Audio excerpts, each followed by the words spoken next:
फिरोज कासिम में हूँ। आप देख रहे हैं फोकस न्यूज। आइए नजर डालते हैं ताज़ा तरीन खबरों पर।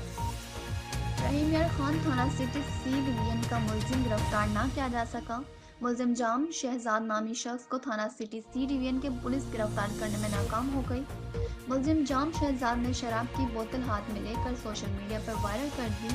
रहीम यार खान से हमारे साथ ब्यूरो चीफ मियां बाबर मौजूद हैं। जी बाबर, आप ये बताइएगा कि पुलिस मुलजिम जाम शहजाद को क्यों गिरफ्तार नहीं कर सकी? इसकी क्या वजह सामने आई जी है? बिल्कुल, मुलजिम जाम शहजाद को थाना सी डिवीज़न की पुलिस गिरफ्तार करने में नाकाम हो गई। जाम शहजाद शराब की बोतलें हाथ में लेकर अपनी तस्वीरें सोशल मीडिया पर अपलोड करने लगा। मुलजिम जाम शहजाद थाना बी डिवीज़न की हदूद का रहायशी गुज़श्ता दिनों मदीना टाउन में रमज़ान जट नामी शख्स के घर हवाई फायरिंग करते हुए फरार हो गया। मकामी पुलिस ने FIR दर्ज कर ली, लेकिन मुलजिम की गिरफ्तारी अमल में ना लाई जा सकी।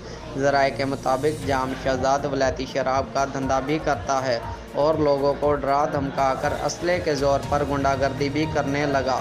अपनी ही वीडियो बनाकर सोशल मीडिया पर वायरल कर दी। रहीम यार खान में मनशियात फरोशों का धंधा अरूज पर पहुंच गया।